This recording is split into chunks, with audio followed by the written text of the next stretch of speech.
নায়িকা বললোক মানে নায়ক করি।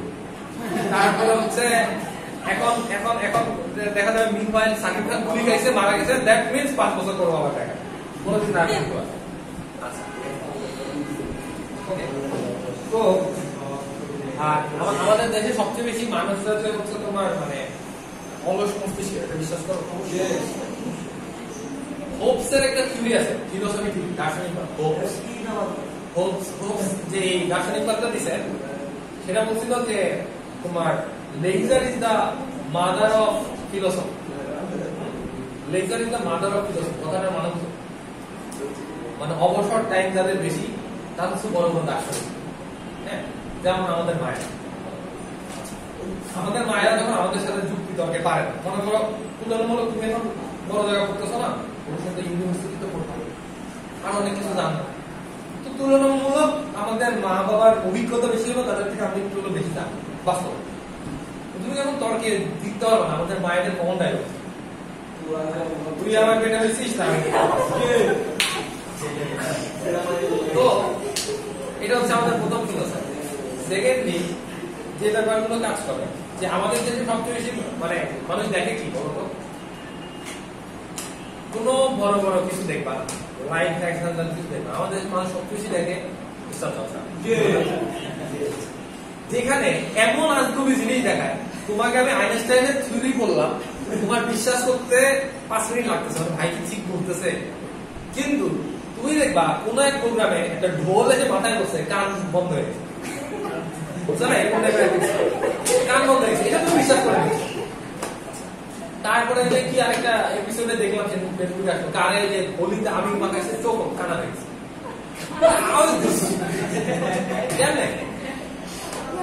আবার তুমি দেখবা যে একজন মানুষ মারা গেছে, তার অলরেডি বলো হরিবল হ্যান্ডম্যান দাপন সমাধান, একজন মারা গেছে শেষ।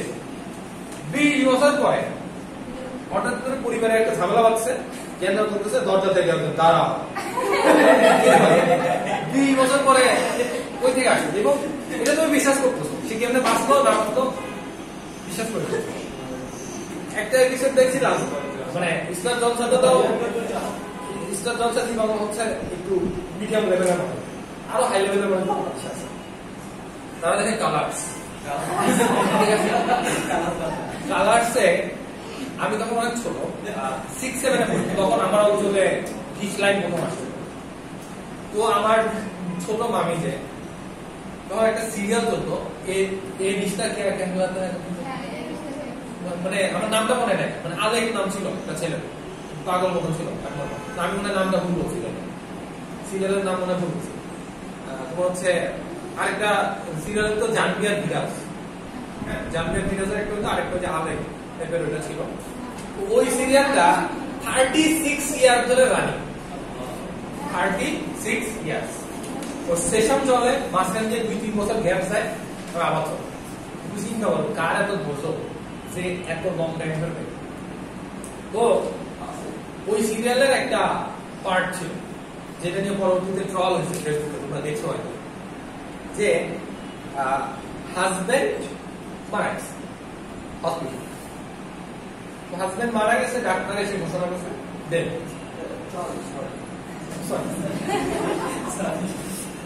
তো এখন হাজবেন্ড মারা গেছে, ওয়াইফের ডাক্তার এসে ঘোষণা করছে, ওয়াইফ ওখান থেকে অ্যাগ্রেসিভ হয়েছে, ডাক্তার নেই হইতে পারবে না। কেন হইতে পারবে না? কারণ হচ্ছে আমার ভালোবাসার জোর, সম্ভব তো ভালোবাসার জোরে তাহলে কি হবে? সে যে কাজটা করছে যে তোমার হচ্ছে সে নিজে অপারেশন। এখন আমি জানি যে আমার সাথে যে ফ্রেন্ড আছে মেডিকেলে পড়ে চান্স পেয়েছে, পুরো 5 বছর শেষ হয়ে গেছে, এখনো যদি আমি কখনো মাঝে মাঝে বলি আমার এই সমস্যা, তো বলে তুই একটা ভালো ডাক্তার দেখা, সাহসে কুলায় না। সেখানে একটা মানুষের কোনো অভিজ্ঞতা নাই, কিছু নাই, জীবনে অপারেশন কেমনে করে, ছুরির কাছে কেমনে ধরে, কিছু দেখে নাই, সে হার্ট অপারেশন। ইন্টারেস্টিং না?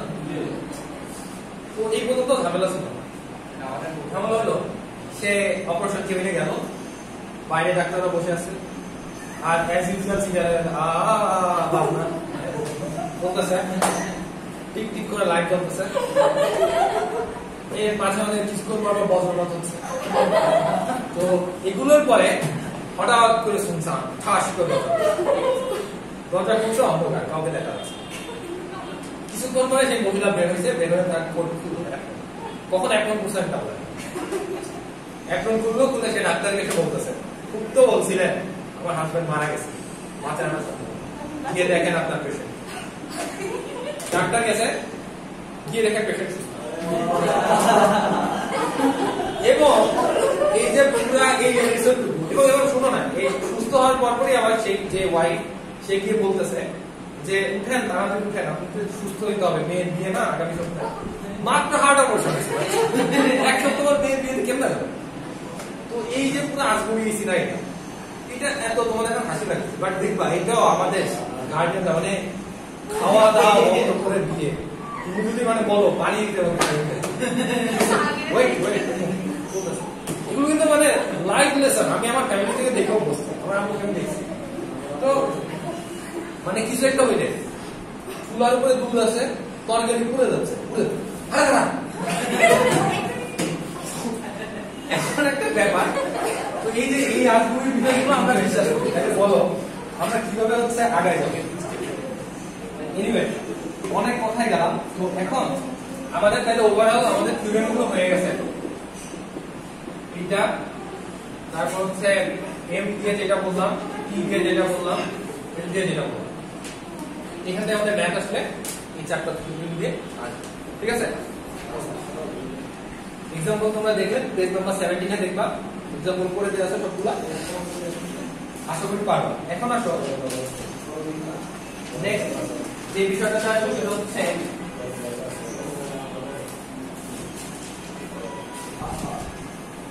কোয়ান্টাম মেকানিক্স, যেটা বলছিলাম কোয়ান্টাম। এবার কোয়ান্টাম আসে।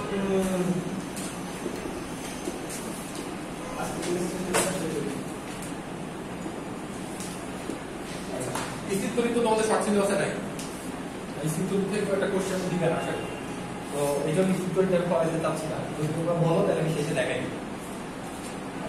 এখন আসো কোয়ান্টাম মেকানিক্স এর মধ্যে এই বিষয়টা কি, কোয়ান্টাম মানে বুঝো,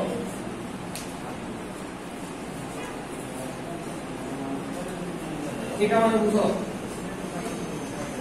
হোয়াট ইজ ফোটন। ফোটন কি? What is photon? পেছনে ফোটন কি? এই ফোটন তো জানো না, ফোটন কি? কিসের বলা?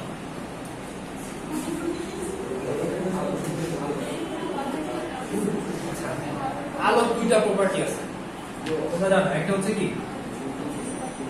তরঙ্গ, কণা। দ্যাট মিন্স লাইট হচ্ছে অনেকগুলো গুড়ির সমষ্টি, গুড়ি গুড়ি গুড়ি গুড়ি গুড়ি গুড়ি। এই যে আলো দেখো, এই আলো অনেকগুলো এরকম গুড়ি, ছোট ছোট গুড়ির সমষ্টি, এবং এগুলোর কোনো ভর আছে? ভর নাই, কিন্তু এনার্জি আছে। ঠিক আছে, তো এক্স-রেটা কিভাবে আবিষ্কার হয়েছে জানো?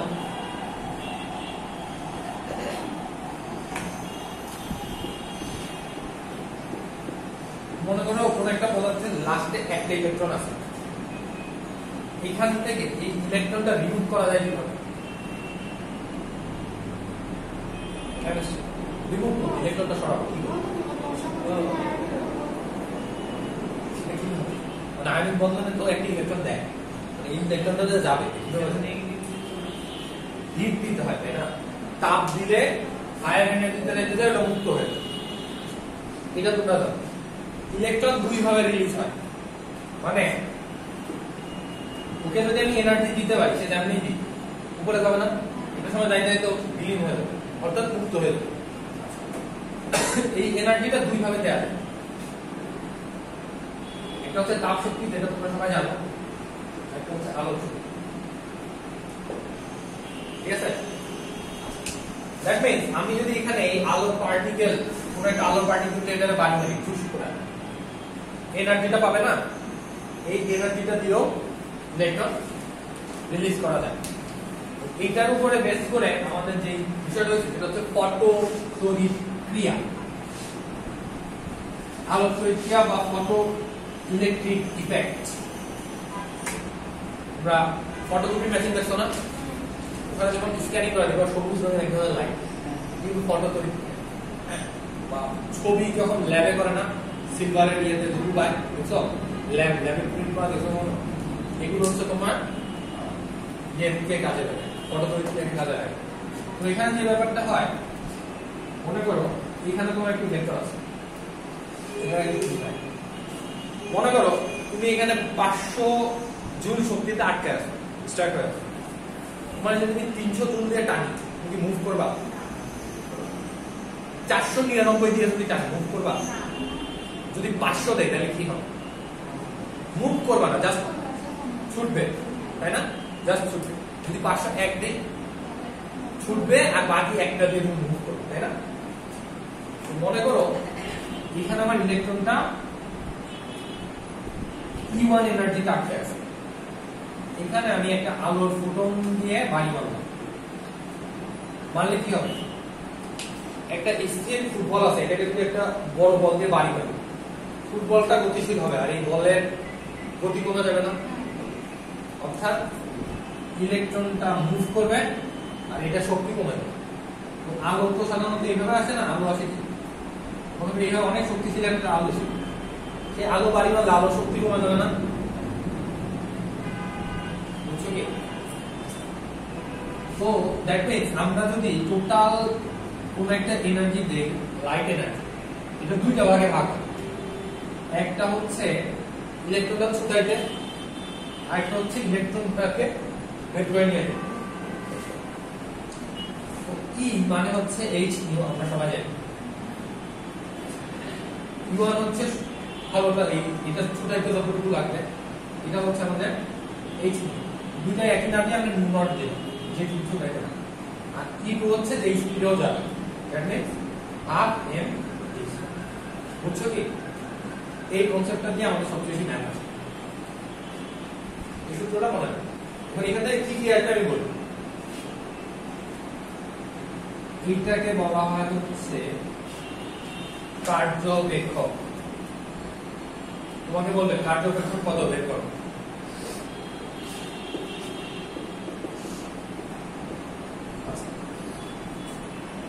এইটাকে বলা হয় হচ্ছে সূচন কম্পাঙ্ক।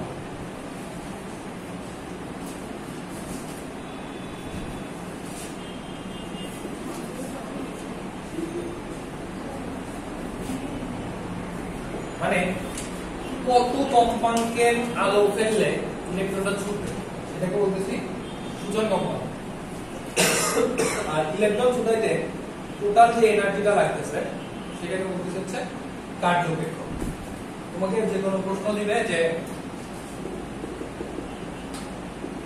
এক্সট্রাম তরঙ্গদৈর্ঘ্যের আলো ফেলা হলো, আলো ফেলার পরে ইলেকট্রনটা কার্যবেক্ষক কত, তারপরে ইলেকট্রনটা যেহেতু গতিশীল হয় না, তার মানে mv স্কয়ার নাই, তাহলে এটাই হচ্ছে আমার এটা, দ্যাট মিন্স h নিউ হচ্ছে আমার যেটা আসে, এখান থেকে আমি নিউ বের করব, h হচ্ছে প্লাঙ্কের নিয়ম, তাহলে আমি পেয়ে যাব। বুঝছো? এই রিলেটেড ম্যাথ যদি আমি তোমাদেরকে দেখাই,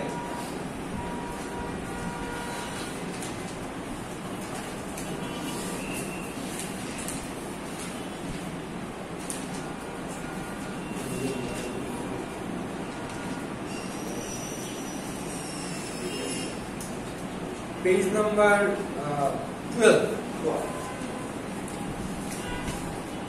পেজ নাম্বার 12 এ 5, 6, 7, 8, 9 সবই পাইছো?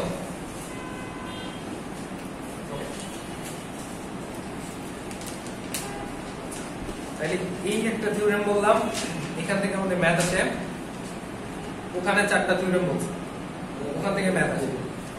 আচ্ছা, আর আরেকটা বড় টপিক বাদ রয়ে গেছে, সেটা হচ্ছে হাইজেনবার্গের অনিশ্চয়তা। শুনছো এটা কখনো? হাইজেনবার্গের অনিশ্চয়তা শুনছো কেউ? এনিবডি কেউ শোনো নাই?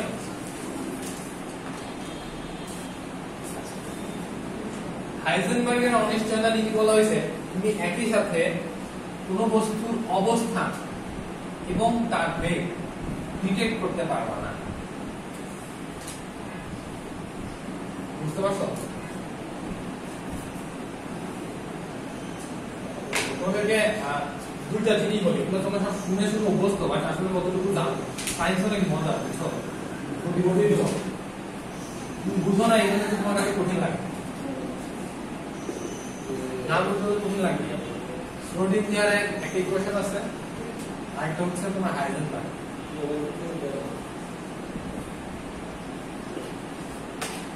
শ্রোডিঙ্গারের যে ব্যাপারটা, শ্রোডিঙ্গারের বিড়াল কথাটা শুনছো? বিড়াল নিয়ে কনসেপ্টটা ছিল। একটা জিনিস একই সাথে জীবিত এবং মৃত, বুঝছো? মানে একটা বক্স খোলা রাখুন, তুমি জানো এটা দিয়ে প্রবাবিলিটি সূচক। মনে করো শ্রোডিঙ্গার যে কাজটা করছে, একটা বক্স আছে, বক্সের মধ্যে কিছু তেজস্ক্রিয় পরমাণু রাখছে। তেজস্ক্রিয় পরমাণু থেকে যা লাইট বের হবে তার মাঝখানে যদি তোমার আটকে রেখে তুমি বেঁচে থাকবা, বোঝা যাবে না? এরপরে কি করছে, ওর প্রিয় বিড়ালটাকে এখানে আছে, বিড়াল আগে এখানে ধরে নিয়ে নেবেন একটা বিড়াল, তো এই ভিতরে হচ্ছে বিড়ালকে রাখছে। বিড়ালকে রাখার পরে মনে করো এটা ডিজিটাল বিড়াল, তো এখন বিড়ালকে রেখে সে বক্স বন্দি করে দিচ্ছে। এখন প্রশ্ন হলো বিড়ালটা বেঁচে আছে না?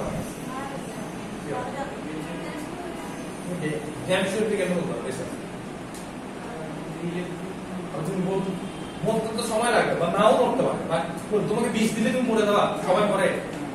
বুঝছো আমার কথা? করোনা হলে সবাই মরে, বুঝতেছ? তো প্রবাবিলিটি তো বাঁচানো আছে, তো বেঁচে আছে না মারা গেছে? বক্স খুললে পাওয়া যায়। দ্যাট মিন্স বক্স খোলার আগে ও 50% বেঁচে আছে, তুমি বক্স খোলার পরেই জানতে পারবা বেঁচে আছে না মারা গেছে। যেটা আরেকটা সুন্দর ব্যাখ্যা তোমার দিছিল যে শোকেসের ভিতরে,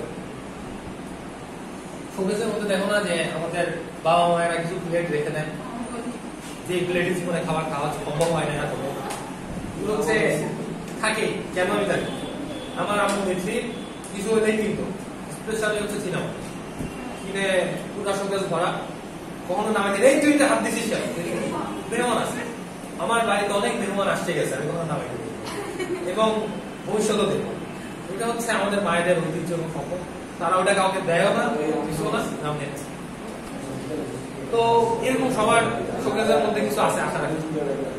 মনে করো কোনো কারণে শোকেসের সামনে কি গ্লাস থাকে না, এই গ্লাস আছে, শোকেসের তাক মনে করো, এখানে মনে করো সুন্দর করে প্লেট রাখা সামনে, কোনো কারণে শোকেসের পিছন থেকে ধাক্কাকে প্লেট গুলো এমনি উপরে আটকে গেছে, কাঁচের মধ্যে আটকে আছে। এখন বলো প্লেট গুলো ভাঙা না খুললে না খুললে ও এমন একটা পজিশনে আছে, তুমি যতক্ষণ না দেখবে, এখন এটা কাজ বলে না তুমি দেখতে পাচ্ছ, যদি আমি একটা পর্দা দিয়ে মানে কাজটা কালো কালার করে দিই, ভিতরে কি হয়েছে তুমি তো জানো। এখন আউটপুটটা কি খুললে জানতে পারতো, হয় ভাঙা অথবা, মানে এটা হচ্ছে শ্রোডিঙ্গারের সবচেয়ে বড় 50% বেঁচে আছে, বুঝতে পারছো? তো এইটার সাথেই সামঞ্জস্য হচ্ছে হাইজেনবার্গ। দ্যাট মিন্স একটা বস্তু একই সাথে দুটো অবস্থায় থাকে। শ্রোডিঙ্গার এখান থেকে যে থিওরেমটা দিল সেটা হলো একটা বস্তু একই সাথে কণা এবং একই সাথে আলো, এই তরঙ্গ, এই দুই প্যাটার্নে থাকে। আলো একই সাথে কণা এবং তরঙ্গ আকারে থাকে, এটা তো জানো। তুমিও একই সাথে কণা এবং তরঙ্গ আকারে থাকো। তুমি এখন আছো কণা পড়া, কণা প্যাটার্ন, বুঝতে পারছো? কিন্তু ক্ষেত্র বিশেষে তুমিও তরঙ্গ করতে দেখতে পারো। কেন দেখতে পারো? বুঝে তুমি শক্তিতে কনভার্ট হও, শক্তি মানে ওয়েভ, বুঝছো? এই থিওরেমটা তখন শ্রোডিঙ্গার দিছিল। এরপর হাইজেনবার্গ যেটা দিল যে তোমার হচ্ছে একটা বস্তুর অবস্থান এবং বেগ তুমি একসাথে ডিটেক্ট করতে পারো। ভালো করে বলবো, কিছু গাড়ি আছে দেখবা BMW বা এই টাইপের গাড়িগুলো, চাকাগুলো যখন ঘুরে খুব স্পিডলি, বোঝা যায় না স্পোক কোন দিকে ঘুরতেছে, মানে মনে হয় স্লিপ খেয়ে খেয়ে যাচ্ছে, উল্টা ঘুরতেছে। আমার কথা ও ব্যাপারটা হচ্ছে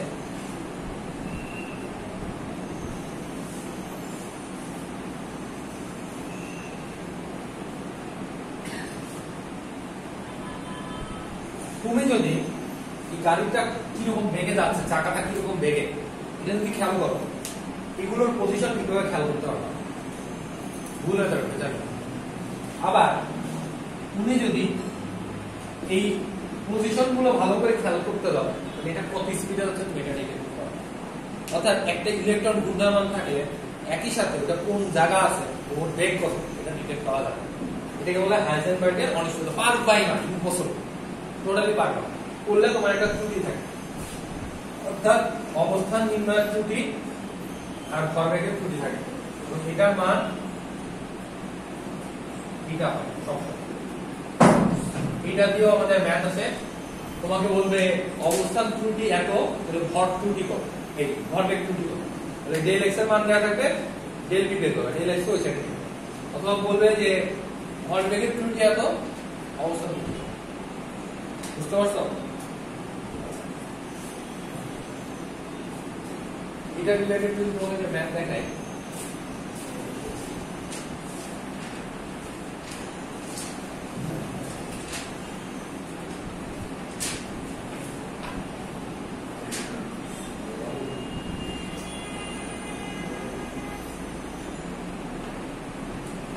এখানে অবশ্য তোমাদের দেয় নাই, আগের টাইমে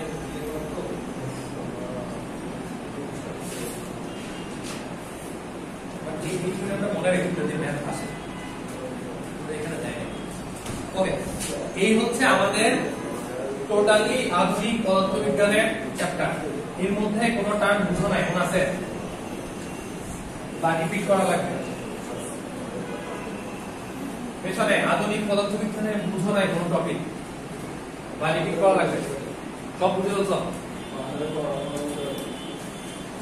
কি যে বুঝো না, এটা বুঝো নাই, ব্যাক করতে কিছু নাই।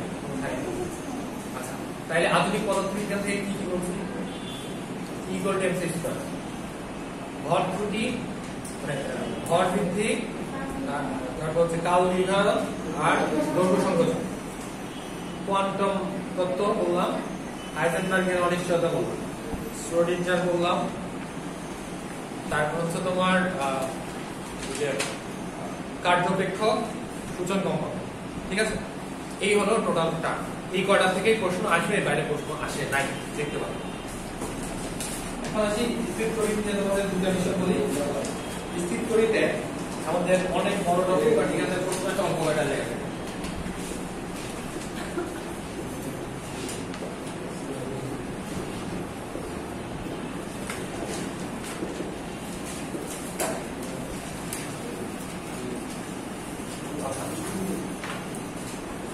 বিভব মানে কি? বিভব মানে হচ্ছে অসুখ থেকে একটা চার্জকে একটা রাস্তা যেটুকু কাজ করতে হয়। ঠিক আছে,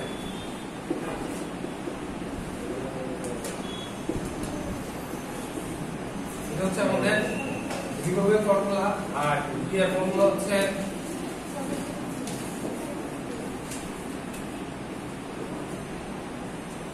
আর দুইটা বস্তুর মধ্যে আকর্ষণ বল। নিউটন যখন এই থিওরেমটা দিচ্ছিল,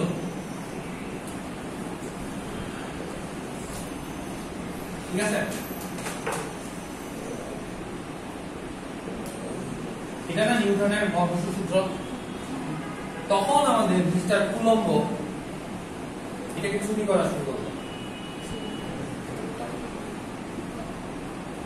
সে দিল ভর দিয়ে, সে দিল চার্জ। বোঝা গেছে? এখানে যখন আমরা উঠাইছিলাম তখন আমাদের আসছিল বড় জি, এটা, আর এখানে যখন আমরা উঠাই তখন আসে হচ্ছে 1/4 এপসাইলন নট। এই জিনিসটার মান হচ্ছে, মনে রাখো, ঠিক আছে? একবার তোমরা দুজন পিছনে একসাথে বসো, এটা হলো প্রথম। বুঝো না কিছু, তারপরে যে পরীক্ষা সুবিধা আছে বের করা, আর খুব বেশি পেইন হলে 2 দিন পরে 2 দিন করে দেওয়া হবে। আচ্ছা, এই পর্যন্ত বুঝছো? এখন একটা বিষয় খেয়াল করো, ই সমান হচ্ছে এটা, ই সমান এটা, ই সমান এটাকে আমি এত ইনটু 1/r লিখতে পারি। এই পুরোটাকে ভি না, এটা বিভব দেওয়া থাকলে ব্যাসার্ধ দেওয়া থাকলে এটা দেখো। আচ্ছা, এখন আসো নেক্সট যদি যাই,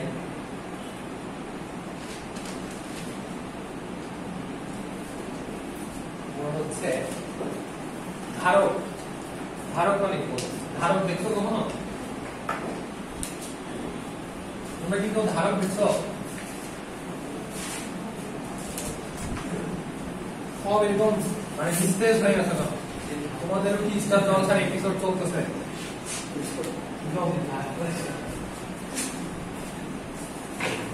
ধারক দেখছো কেউ কখনো? দেখো নাই? ফ্যানের ক্যাপাসিটার ছিল, ধারক ছিল না, ক্যাপাসিটার ছিল। মানে যে বললাম না একটা কথা, যে রিক্সাওয়ালাদের অনেক সময় যদি বলো না, তুমি যদি বলো যে হচ্ছে বাবা মহিলা কলেজ যাবেন, যশোর মহিলা কলেজ, তো ওর সামনে হচ্ছে আর কি মার্কেট, হিসাবে অনেকে ছিলেন না যশোর মহিলা কলেজ বলতে ভালো, তুমি বলো মামা মহিলা কলেজ যাবেন, চিনবে না তো, যে এটার পাশে মন্দিরের সামনে যায় ওটা, হ্যাঁ হ্যাঁ ওমেন কলেজ, হ্যাঁ আসে মহিলা কলেজ না। একইভাবে তোমরা ধারক ছিল না, ক্যাপাসিটি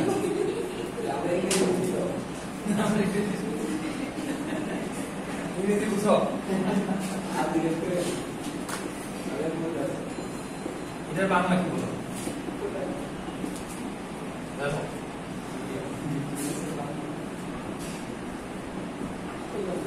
এটার বাংলা বলো, একজন একজন করে শুনবা বল। টুথপেস্ট মানে সামনে টুথপেস্ট মানে আমরা টুথপেস্ট মানে বাংলা। চেয়ার মানে তো জানো কি না, তারপরে কাপ মানে পেয়ালা, টুথপেস্ট। টেলিভিশন মানে দূরদর্শন, রেডিও মানে বেতার, টুথপেস্ট।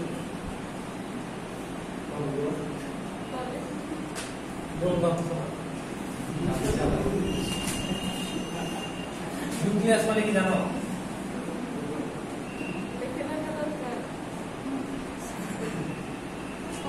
বাংলা দিয়ে একটা জিনিস, নিউক্লিয়াসকে বলা হয় জীবনের মেন পার্ট, তাই না? এটাকে বলা হয় প্রাণ। পঙ্গ মানে হচ্ছে কাদা, কাদা কাদা বলতো না, কাদা কাদা টাইপের নাম প্রাণ। বলো নিউক্লিয়াস মনে রাখবো না, প্রাণ। আমরা এমন এমন টার্ম ডিটেক্ট করছি, মানে আসলে না, আমি এটা কয়েকবার ভাবছি। হ্যাঁ, অনেক বলে দাঁত মাজনি, দাঁত মাজনি কিন্তু পেস্ট, এটা আমি বুঝে রাখি। আচ্ছা, ধারক হচ্ছে ক্যাপাসিটার, এটাকে সি দিয়ে প্রকাশ করা হয়। ধারকের কাজ হচ্ছে চার্জ সংরক্ষণ করে রাখা। অর্থাৎ মনে করে যে ভোল্টেজ হঠাৎ করে ফিলিং গেছিল না, স্লো হয়ে গেল, ফ্যান স্লো হয়ে গেল, ফ্যানের মধ্যে ক্যাপাসিটার দেওয়া আছে, ভোল্টেজ কমে গেলে ওইখান থেকে চার্জ দিয়ে ফ্যানের স্পিডটা ধরে রাখে। আরো তো এরকম দুটা পাত থাকে, মাটির সাথে কানেক্ট করে দেওয়া থাকে একটা সাইডে। তো একটা সাইডে হচ্ছে তোমার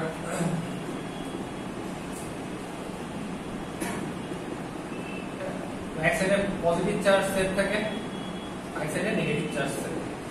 তো এটা যখন আমাদের চার্জের ঘাটতি হয় তখন এখান থেকে চার্জগুলো যায় ফিল আপ করে, আবার যখন এক্সট্রা ভোল্টেজ থাকে তখন আবার এসে এটা ঘাটতি ফিল আপ করে। এই ক্যাপাসিটরে কতটুকু শক্তি সঞ্চিত হবে, জি হচ্ছে ভোল্টেজ সূত্র, এটাতে প্রশ্ন আসে। এটা হচ্ছে সঞ্চিত শক্তি।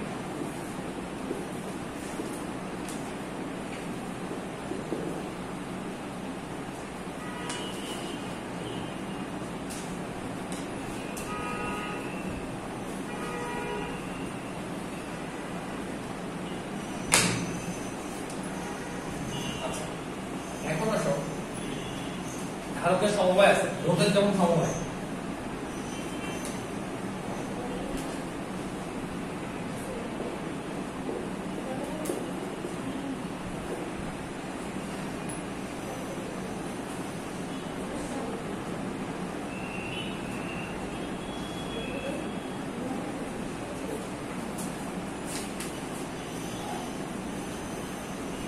একটু কাইন্ডলি তুলে নিবা, হ্যাঁ, পরে কিন্তু পাবা না, লেকচারশিপে সবকিছু নাই।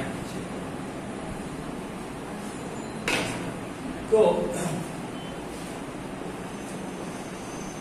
ব্যাটারি ছিল, ব্যাটারি বাংলা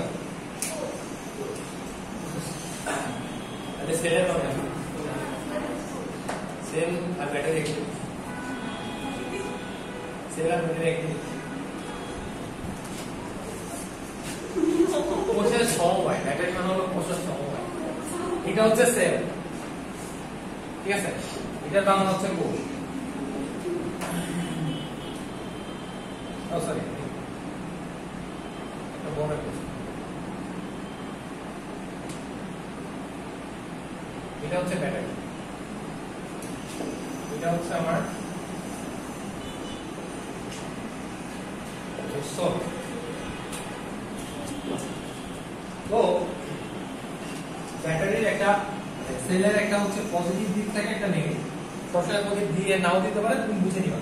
যে মাথাটা বড় থাকে সেটা হচ্ছে তোমরা নরমালি যে ইউজ করো পেন্সিল টাইপের ব্যাটারি, এটা হচ্ছে পজিটিভ আর নেগেটিভ বুঝাও।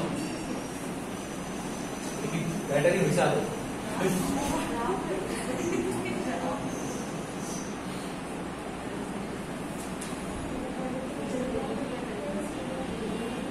ব্যাটারি ব্যাটারি লাগে না। ব্যাটারি পজিটিভ কোনটা নেগেটিভ কোনটা না, সায়েন্টিস্ট হইছো, সায়েন্স দিয়ে পড়তেছো, তুমি এগুলো না জানো কেন? এই ব্যাটারি নিয়ে আমার জীবনে অনেক রহস্য আছে, ক্লাস 6 এর অনেক কিছু। ব্যাটারির মধ্যে কি কি আছে বুঝা? ব্যাটারি কি আছে, ডিজেল হিসেবে ইউজ করা, এটা জানো?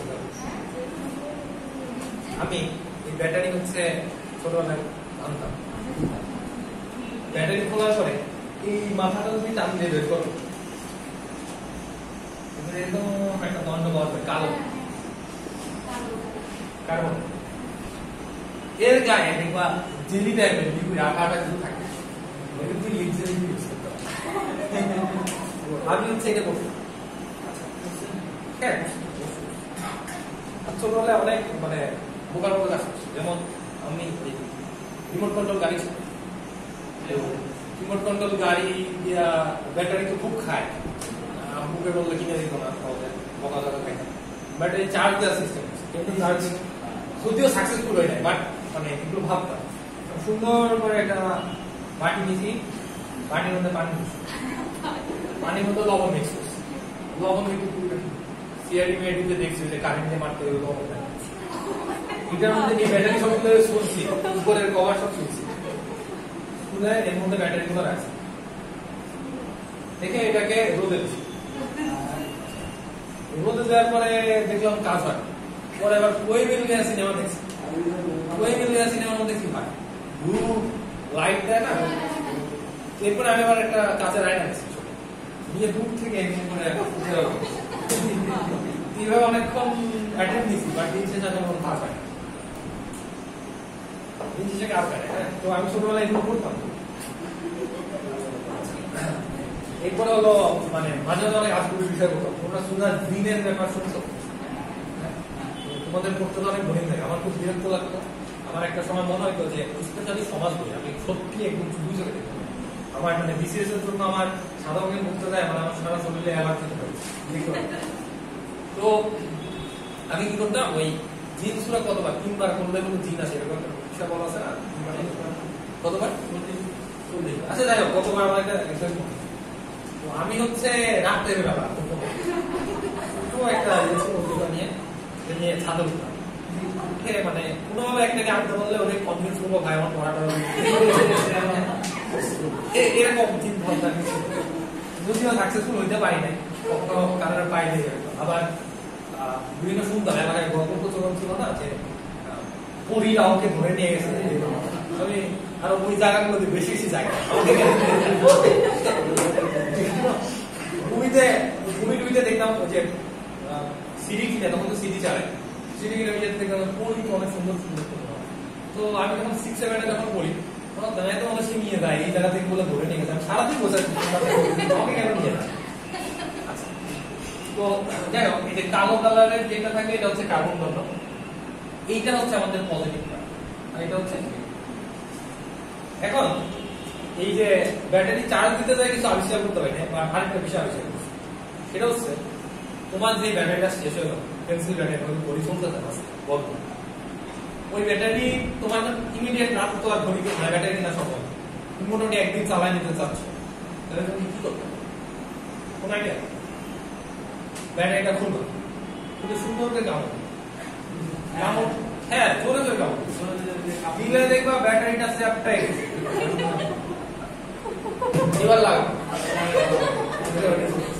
আমি প্রচুর ব্যাটারি কামড়, এবং এটা রিজন হচ্ছে প্রথম অবস্থায় নতুন কোন ব্যাটারি যদি তুমি কামড় দাও দাম ভেঙে যাবে, শক্ত থাকে খুব হার্ড, ওর যে জিঙ্ক এবং মানে অ্যানোড আর ক্যাথোড রিঅ্যাকশন কখনো হয় না, পুরো সলিড, ওটা যখন ক্ষয় হয়ে যায় তখন ওই যে সূচনা অ্যানোড ক্ষয় হয়ে যায়, ওটা কমে, তখন ওটা লুজ হয়ে যায়, তখন তুমি যদি প্রেসার দাও কমে, তবে তখন দেখা যায় কি ওর কিছু কিছু চার্জ এমনি আর কি আসে অল্প, মানে ওটা কাজ করতে হবে, দাঁত দিয়ে চাপ দিবা দিলে ওই চার্জ গুলো হচ্ছে এক জায়গায় চলে আসে, তখন আবার কিছু সার্কিট দিয়ে।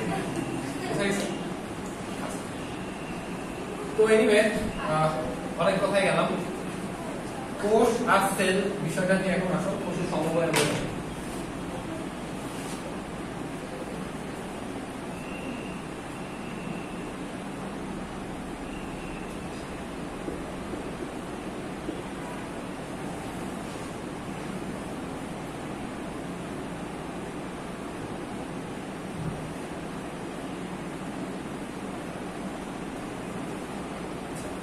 ক্যাপাসিটরের যে বিষয়টা, ক্যাপাসিটরের দুইটা দাগই সমান হয়, ঠিক আছে, আর ব্যাটারি বড় ছোট হয়।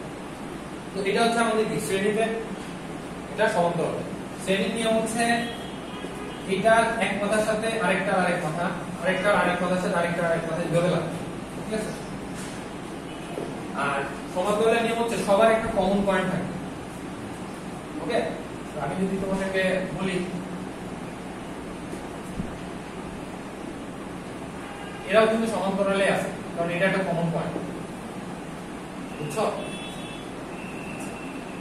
তো রোধের ক্ষেত্রে শ্রেণীতে যুক্ত থাকলে আমার তুল্য রোধ হবে হচ্ছে যোগফল, আর ক্যাপাসিটরের ক্ষেত্রে সমান্তরালে যুক্ত থাকলে এটা হবে হচ্ছে আমার ব্যস্তন অতিশগুলো যোগফল, মানে উল্টা, ঠিক আছে। এই অঙ্কটা করার ক্ষেত্রে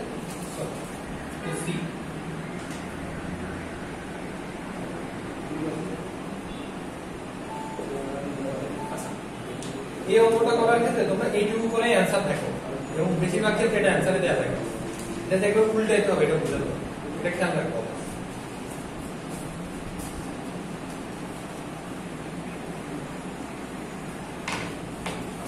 আর সমান্তরালে থাকলে তুল্য রোধটা হচ্ছে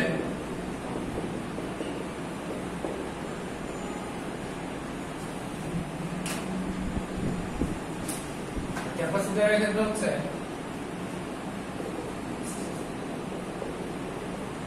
P দিয়ে হচ্ছে প্যারালাল, S দিয়ে হচ্ছে সিরিজ, অর্থাৎ ক্যাপাসিটরটা জাস্ট রোধের উল্টা,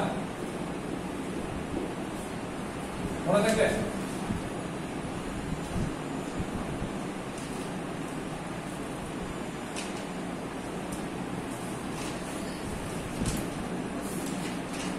মোটামুটি হিস্ট্রি থেকে এই কয়টা টপিক থেকে প্রশ্ন আসে, আর হচ্ছে কিছু ফর্মুলা দেখবে হচ্ছে পেজ নাম্বার 5 এ চলে যাও, উপরে বহু কিছু ফর্মুলা দেওয়া সূত্র, এই সূত্রগুলো একটু মুখস্থ করবে, এগুলো দিয়ে এক কথায় ডাইরেক্ট চলে আসে, বোঝা গেছে? বুঝতে পারছো? আচ্ছা, এই পর্যন্ত তোমাদের কারো কোনো কোশ্চেন আছে? কোনো টপিক বুঝতে কারো কোনো সমস্যা? কিন্তু বুঝি নাই, তাই তো বুঝি নাই, এরকম কি?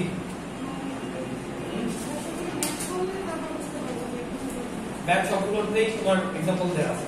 হ্যাঁ, এগুলোর মধ্যে যেহেতু মানে প্যাচে দেয় না, আমি ম্যাথ পড়া দেখাই, পুরো কনসেপ্টগুলো দেখাই দেবো। কনসেপ্টটা দেখানো জরুরি ছিল। ওই কনসেপ্টের বেসিসে সূত্র যেগুলো দিচ্ছে কোনো প্যাচ নাই, মানে হুবহু ওইটা ডিগ্রি করে বসাই দেবো। আর ওই আধুনিক পদার্থবিজ্ঞানের ক্ষেত্রে ওই যে কাল বিভাজন ওগুলোর ক্ষেত্রে খেয়াল রাখবা স্থির কোনটা, মানে টি নট কোনটা আর টি কোনটা, এটাও বসাইতে পারলে দিতে হবে। মানে এগুলো কোনো প্যাচ দিবে না, জাস্ট সূত্রটা বসা দিতে অর্থ ছিল। আধুনিক পদার্থবিজ্ঞান দিয়ে বিজ্ঞান আছে যেমন একটা, কারণ এটা থেকে করতে যায় ভাবি দেয়, স্পেশালি ভাবিতে বিজ্ঞান পাবো আশা রাখি। হ্যাঁ, আর এমসিকিউ তো পাবো। তো চাইলে তোমাদের আগে কোনো কোশ্চেন না থাকলে আজকে এই পর্যন্তই, তাহলে তোমরা আসতে পারো। কি অবস্থা, ঠিক আছে?